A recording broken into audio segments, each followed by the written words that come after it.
Bienvenidos a Filosofía en tiempos de no filosofía, un espacio de reflexión profunda sobre el pensamiento filosófico. En la actualidad, un programa dirigido por Filosofía Tierra.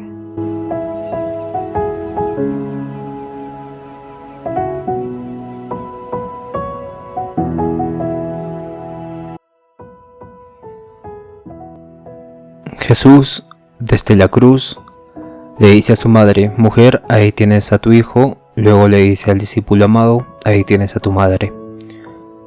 Juan 19, del 26 al 27. Bienvenidos al episodio 286. Y estamos en el día 9 de Filosofía en el Lenguaje.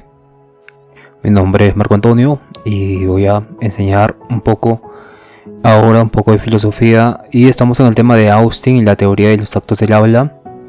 Vamos a abordar entonces en dos segmentos este episodio. El primer segmento vamos a dedicarlo a las ideas principales de Austin, y el segundo segmento al impacto y a las críticas que tuvo su teoría.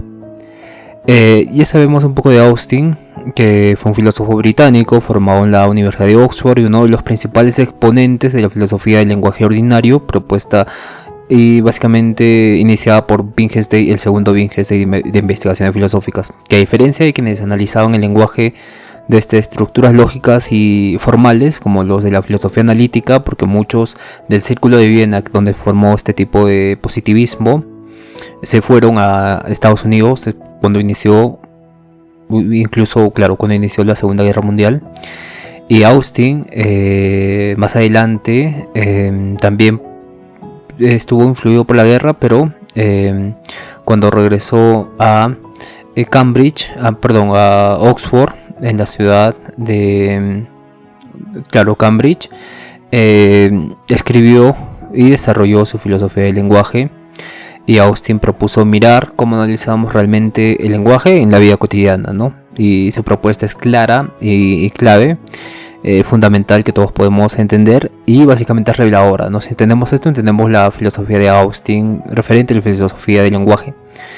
Él decía, ¿no? Decir algo es hacer algo. Con esta frase Austin inició toda una revolución filosófica y descubrió que muchas veces al hablar no solo informamos cosas filosóficas, no solo informamos información, no solo informamos hechos, sino que también actuamos, ¿no? Actuamos cuando alguien, por ejemplo, dice: te prometo que iré mañana.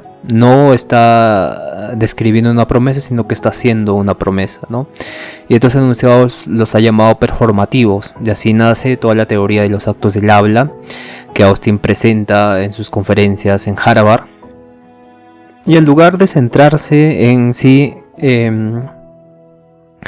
una frase es verdadera o falsa, se propuso analizar qué dice literalmente el acto locutivo, qué intención tiene quien habla, el acto ilocutivo, y qué efecto produce en el oyente el acto perlocutivo, ¿no? Y su enfoque nos ha invitado a ver el lenguaje como una forma de acción social, una manera de prometer, ordenar, pedir, perdonar, felicitar, declarar, ¿no? Acción humana, ¿no? Que básicamente se corresponde a una acción social. Entonces Austin nos enseña que el lenguaje no solo refleja la realidad, sino que la transforma y la va construyendo también a través del lenguaje. Y nosotros que actuamos dentro del mundo compartimos también ese tipo de lenguaje y este tipo de creación de la realidad, transformación también de la realidad. Bien, entonces para entender mejor la propuesta de Austin, vamos a empezar con la idea de que hablar es hacer, ¿no? La idea principal, que es que hablar es hacer. Él lo dice: decir algo es hacer. Entonces es básicamente parecido, pero entendamos esta idea principal: hablar es hacer. Entonces, en el lenguaje simple, por ejemplo, para escribir cualquier hecho se define en verdadero y falso. Sin embargo, al observar que cuando hablamos, realizamos acciones, estamos accionando, ¿no? Aquello que se ha hablado, y esto lo llama acto performativo. Pero antes de este acto performativo hay tipos de actos del habla. Estos tipos del acto de habla son el acto locutivo, que este es el nivel más básico del habla, es en la base, es el acto de decir algo con sentido gramatical y semántico, lo que aquí sí se podría denominar verdadero y falso, pero no se queda ahí, pasa el acto ilocutivo más adelante. El acto ilocutivo evidentemente entra en el nivel interesante de su propuesta, porque lo que hacemos al decir algo es una acción en la que la parte lingüística y el acto están paralelamente manifestándose, y este acto implica una intención del hablante: afirmar, prometer, preguntar, advertir, ordenar, y es el corazón de toda su propuesta del acto del habla, este acto del habla, lo que le da fuerza a toda su propuesta posterior de los actos performativos, que vamos a hablar de esto más adelante, pero hay que entender la base. Entonces podemos dar ejemplos del acto ilocutivo. Por ejemplo, cuando digo está lloviendo, no solo estoy informando, puede ser una advertencia si estás por salir de tu casa sin paraguas, está lloviendo, o una excusa para justificar porque llegué tarde, está lloviendo, estaba lloviendo, o una observación neutral, ¿no? Estoy sentado en mi terraza y digo, está lloviendo. Entonces lo importante es el contexto, pero también la intención que acompaña el enunciado, ¿no? Entonces esto evidentemente corresponde, no lo que Frege decía sobre el sentido y la referencia, sino de un tipo de contexto e intención, donde hay diferentes intenciones y diferentes contextos, donde va a tener diferente función esta palabra de, por ejemplo, está lloviendo, este término, que va a tener muchos significados, ¿no? Y claro, esto evidentemente es algo muy interesante para la filosofía, porque podemos hablar de lo mismo, pero puede haber diferentes contextos: contexto histórico, contexto cognitivo, contexto cultural y demás. Y claro, luego pasa al acto perlocutivo, que este es el efecto del que habla tiene sobre quien lo escucha. No lo controlamos del todo, ¿no? Pero esta parte es una interacción. Por ejemplo, las reacciones, ¿no? Podemos hablar para persuadir, podemos hablar para asustar, podemos hablar para confundir, podemos hablar para motivar. Si digo está lloviendo y tú decides cancelar un paseo, ese acto es un acto perlocutivo. En ese sentido, nos permite analizar el lenguaje como una herramienta activa y situada, y no hablamos en vacío cuando hablamos, sino estamos usando estructuras lingüísticas. Siempre es actos locutivos, estamos también realizando acciones sociales, estamos haciendo un acto ilocutivo y estamos también provocando efectos en los demás. O sea, estamos haciendo un acto perlocutivo. Ahorita vamos a hablar de performativo, que es igualmente parecido a pero es mucho más sutil y de hecho es mucho más profundo, porque engloba todo esto, ¿no? Entonces mantengámoslo en el acto perlocutivo, en estas tres fases. Entonces Austin nos muestra que hablar no es solo decir cosas, sino que es también participar en un tejido de prácticas, en un tejido de roles, en un tejido de intenciones que están ocurriendo a nivel social. Y con esta distinción entre actos locutivos y hiperlocutivos, Austin nos da una nueva forma de entender el lenguaje como acción. Y su teoría fue el punto de partida para una profunda transformación de toda la filosofía del lenguaje, la lingüística también, y evidentemente hasta la teoría del derecho, que vamos a dar ejemplos más adelante. En este sentido, ahora pasemos a los actos performativos. Estos actos performativos están dentro de los actos ilocutivos, son como un subconjunto de actos ilocutivos, pero vamos a ver la diferencia ahora, ¿no? Todos los enunciados, no actos, todos los enunciados tienen un componente locutivo, ilocutivo y perlocutivo. Aunque no siempre lo vamos a notar, pero todos tienen este componente. Entonces los actos performativos están dentro de actos ilocutivos, pero se van a diferenciar. Escuchen por qué. Recordemos que el acto ilocutivo es el acto que se hace mediante las palabras mismas, ¿no? Todo acto ilocutivo no es siempre performativo, y todo acto performativo es un acto ilocutivo. Por ejemplo, hace calor. Esto es una afirmación, es un acto ilocutivo, pero no es performativo. Hace calor, nada más afirmamos.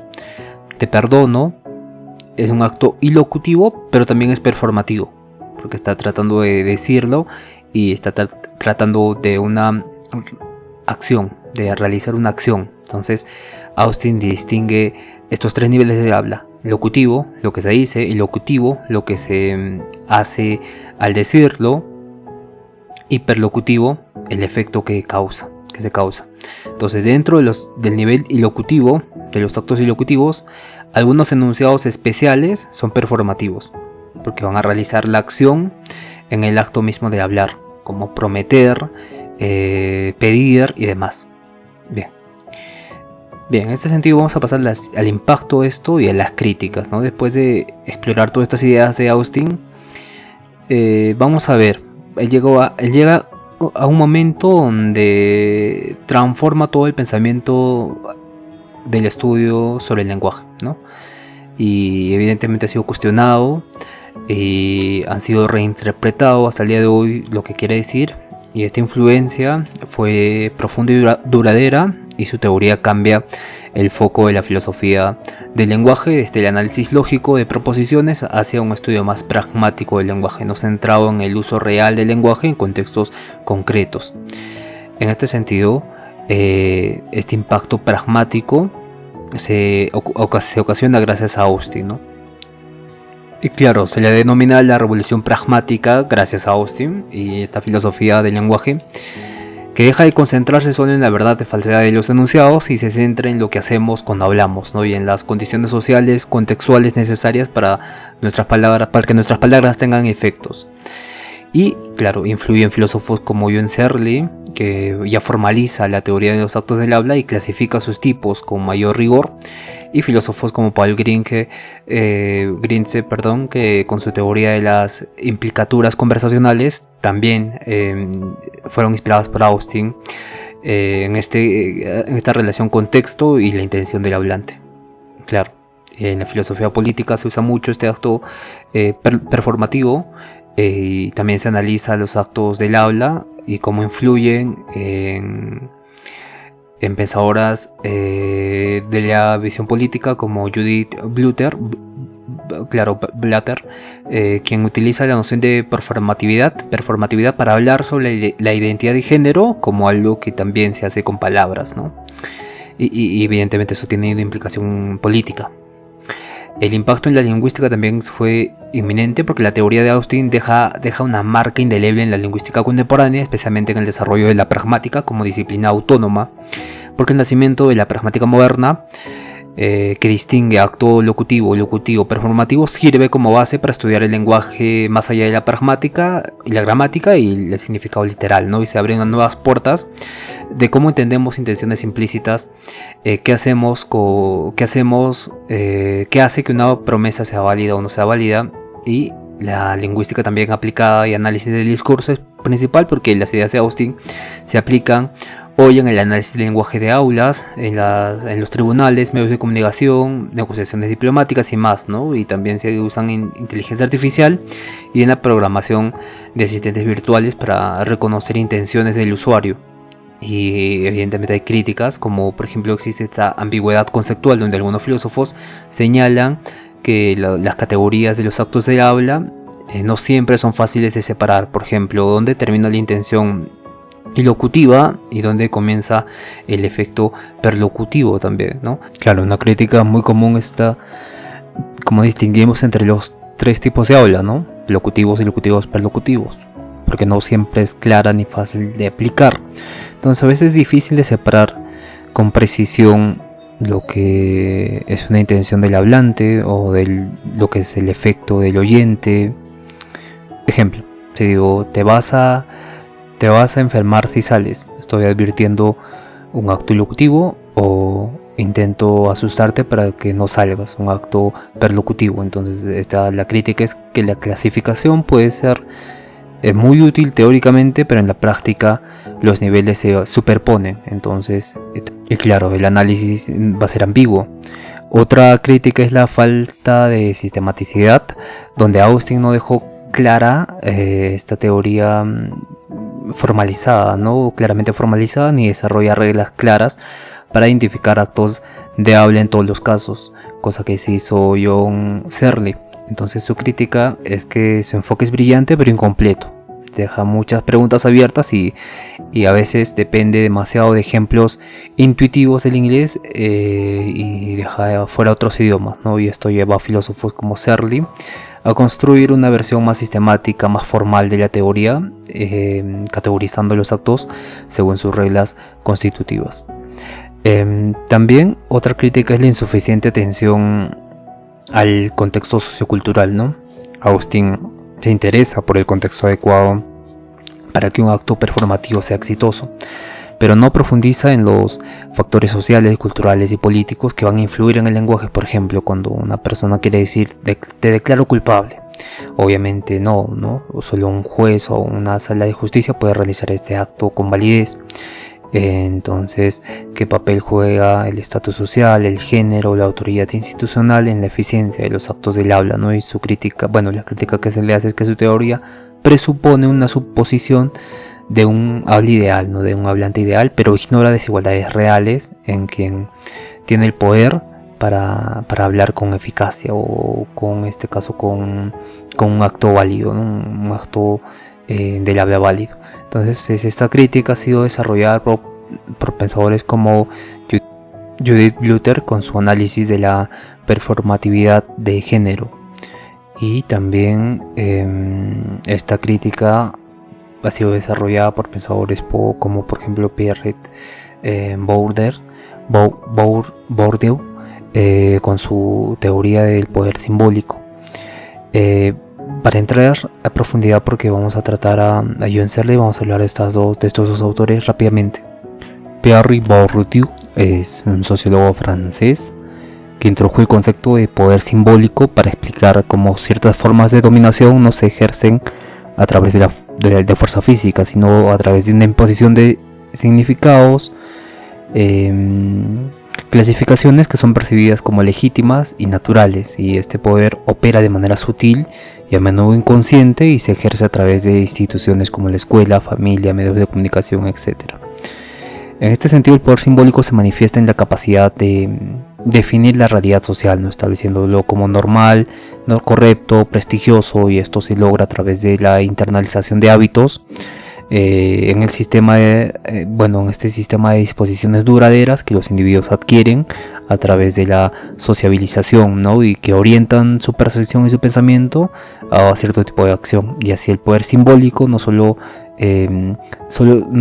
se reproduce en las formas, en las estructuras sociales, ¿no? existentes ya, sino que también las va a legitimar, ¿no? Haciendo que las desigualdades parezcan inevitables o incluso justas.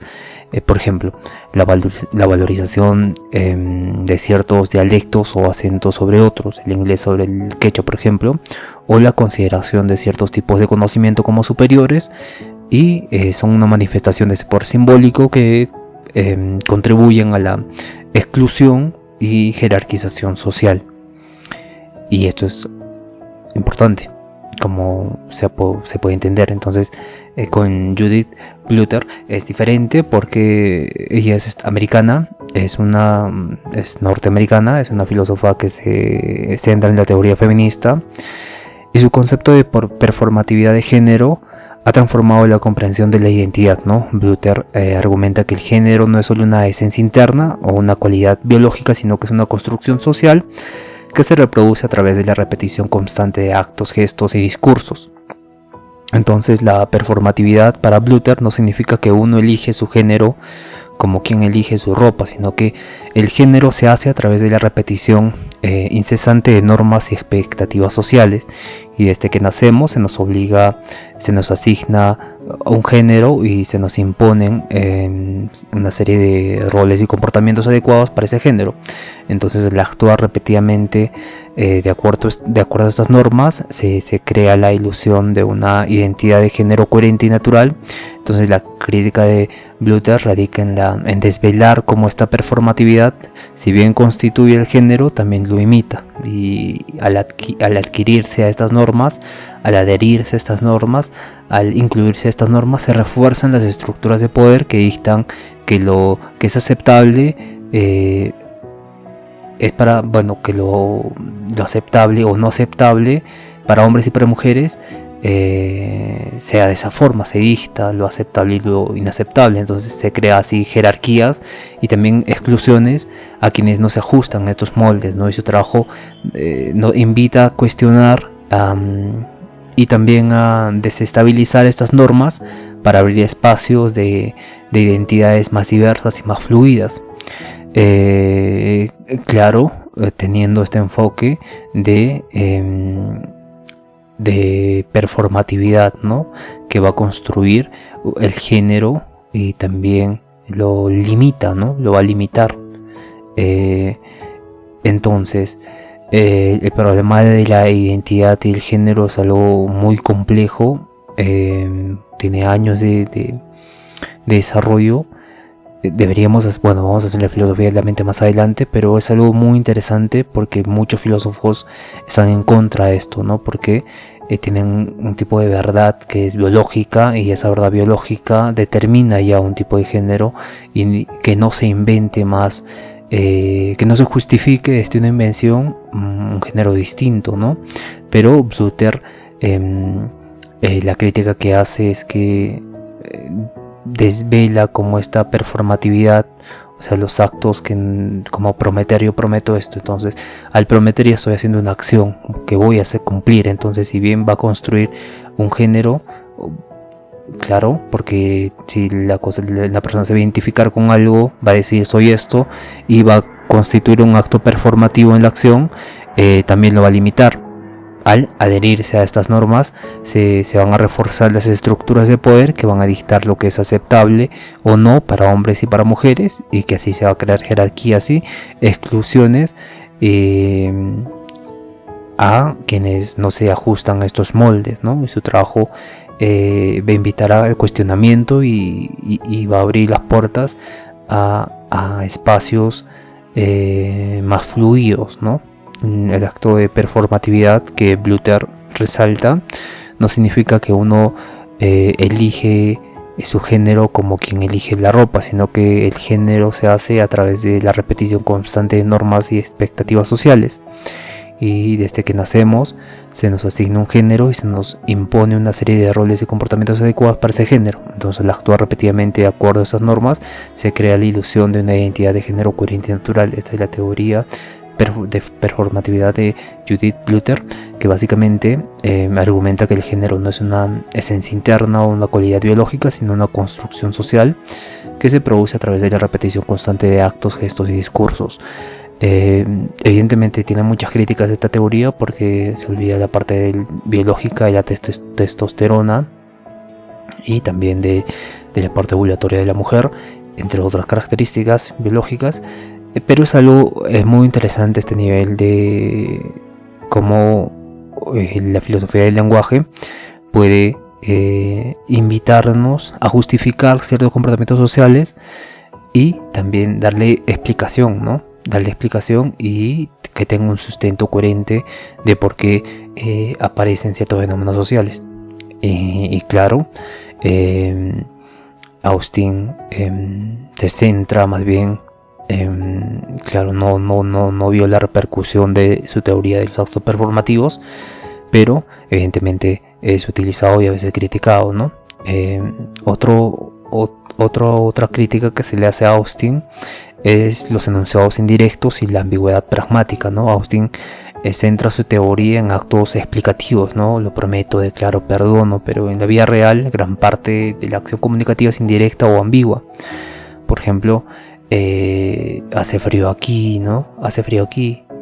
Claro, esta frase puede ser indirecta o ambigua, puede ser solo una observación o una petición indirecta de cerrar la ventana. Entonces, Austin no explica del todo cómo interpretamos actos de habla indirectos, ni qué papel juegan en conversaciones convencionales cotidianas en las sociales implícitas ya en una conversación diaria. Entonces este aspecto fue desarrollado más tarde por Paul Grins con su teoría de las implicaduras conversacionales, que básicamente habla de este tipo de comunicación indirecta o ambigua, y también por el propio John Searle, que propone reglas más claras para estos actos de habla, y directos e indirectos también. Otra crítica también que se le hace es la falta de atención a los fracasos comunicativos, ¿no? Austin distingue entre actos felices son válidos y efectivos y actos infelices que fallan, ¿no? Pero no profundiza en el análisis de estos fracasos. ¿Qué pasa cuando alguien promete algo y sin intención de cumplirlo, o por A o B no cumple? ¿Es un mentiroso o este acto performativo y locutivo no se cumplió? Entonces, ¿qué ocurre también cuando hay una ironía o un sarcasmo o un malentendido? Entonces, esta crítica asume una comunicación que no es directa, que tiene fracasos comunicativos y que no es clara y sincera, pero deja de lado la teoría de Searle, lo que es la mentira, la manipulación, el doble sentido que constituye al ser humano también como ser racional que tiene esta característica, ¿no? Y entonces las críticas a Austin no buscan rechazar su teoría, sino mejorarla, ampliarla, y su revisión del lenguaje como acción, claro, es un paso muy importante, pero los desafíos que siguen en el lenguaje real cotidiano más adelante son mucho más difíciles en contextos mucho más complejos, ¿no? Por ejemplo, también que no puse esta crítica, pero se me ocurrió de repente, fue cuando distintas personas de un dialecto originario van a un dialecto nuevo y se comunican de esta forma distorsionada, combinando palabras, pero refiriéndose a algo sumamente importante y a algo que tiene relevancia para ellos. Y claro, existe un relativismo del lenguaje también que podría ser una crítica importante para Austin. Bien, entonces las críticas no buscan rechazar su teoría, sino mejorarla, ampliarla. Y entonces las críticas que ha recibido tanto de sus contemporáneos como de generaciones posteriores son una muestra del poder de su propuesta, ¿no? Y abre caminos que todavía hoy seguimos explorando, discutiendo y reformulando como ahora lo hemos hecho. Entonces, ¿qué opinas de esto? Nos vemos el día de mañana con John Searle y su teoría de los actos del habla, que mejora un poco la teoría de Austin, definiéndola de forma estructurada y más rigurosa. Bien, entonces hasta el día de mañana, cuídense todos, un abrazo a todos, por favor sean felices y conózcanse a sí mismos.